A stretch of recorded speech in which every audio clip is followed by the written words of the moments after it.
পৌঁছবে। প্রিয় ভাই আমার, বন্ধু আমার, নওজোয়ান সাথীরা আমার, মৃত্যু এক অনিবার্য বাস্তবতা, চিরন্তন বাস্তবতা। এটা গ্রহণ করতেই হবে। হাসলেও মরতে হবে, কাঁদলেও মরতে হবে, সুখেও মরতে হবে, দুঃখেও মরতে হবে।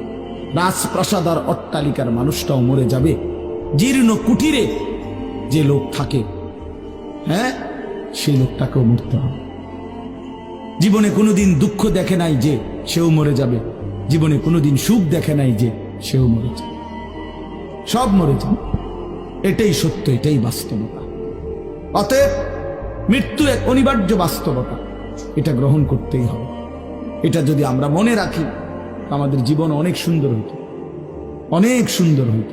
রাসূলুল্লাহ সাল্লাল্লাহু আলাইহি ওয়াসাল্লাম বলছেন, আকসিরু যিকরা হাযিমিল লাযযাত ইয়ানি আল মাউত। আল্লাহর নবী বলেন, আমার উম্মত তোমরা বেশি বেশি ওই জিনিসটা স্মরণ করো যে জিনিস তোমাদের